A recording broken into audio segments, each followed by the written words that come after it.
In a city where skyscrapers kissed the clouds and streets glowed with endless neon lights, there lived a young man named Rohan. He was 24, freshly graduated, carrying a heart full of dreams.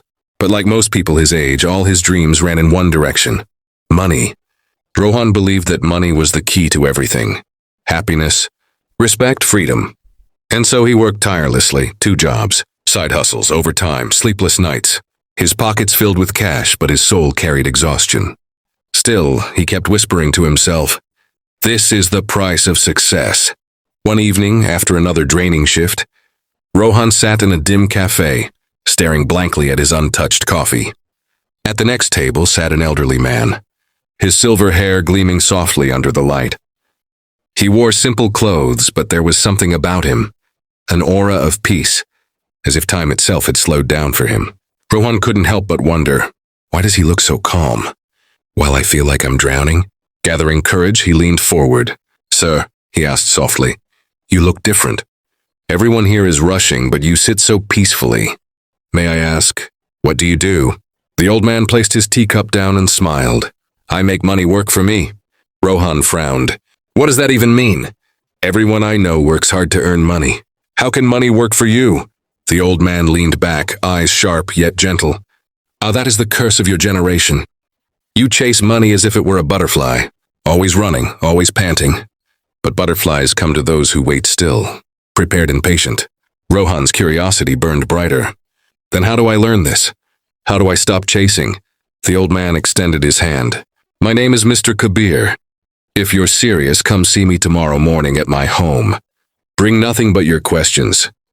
The next morning, Rohan arrived.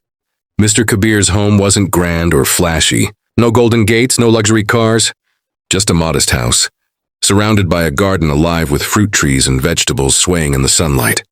Inside, the walls carried paintings of mountains and rivers, shelves stacked with books. It was simple, yet deeply rich in spirit. "Tell me, Rohan," Mr. Kabir began, "why do you want money so badly?" Caught off guard, Rohan hesitated. "To succeed. To be free. To live well. Isn't that what money gives?" Mr. Kabir nodded slowly.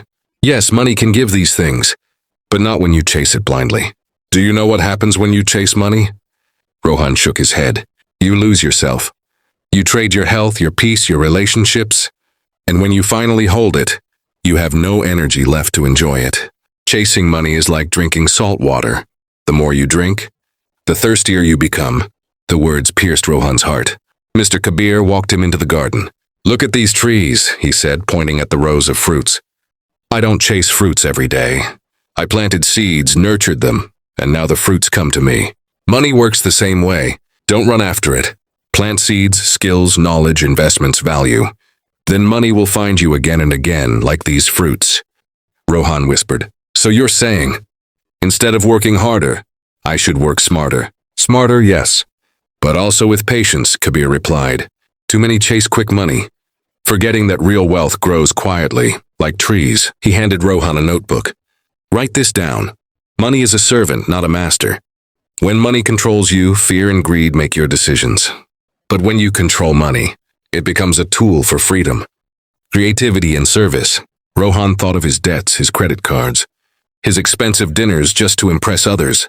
Shame washed over him. Weeks passed. Every morning, Rohan visited Mr. Kabir. He learned how to budget, how to track every rupee, how to invest in businesses and assets rather than gadgets. He learned that wealth was not about having more.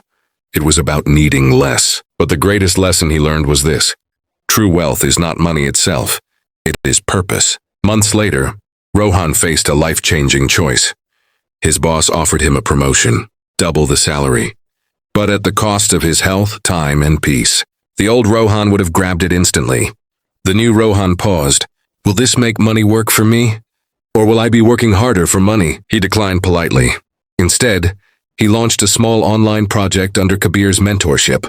It grew slowly, then steadily, until one day it earned more than his old job, and it worked even while he slept. For the first time, Rohan felt free. One evening, Rohan sat with Mr. Kabir in the garden, as the sun melted into the horizon. "Sir," Rohan said softly, "you've changed my life. But tell me, what is the greatest lesson about money?" Mr. Kabir smiled. The greatest lesson is that it was never about money. It was always about freedom. Money is only a tool. If you serve it, you remain a slave. But if you master it, you will always be free. Years passed. Rohan grew into a successful entrepreneur, not one who flaunted wealth, but one who created it for others too. His businesses provided jobs. His investments grew steadily, and his time was his own. When young people asked him, "How did you become successful?" Rohan would smile and say, "I stopped chasing money. I learned to make it work for me. And then I discovered money was never the treasure. The real treasure was the life I could finally live." Don't chase money. It will always outrun you. Plant seeds. Build skills. Create value. Invest wisely. Let money serve you, not enslave you. True wealth is not figures. It is freedom.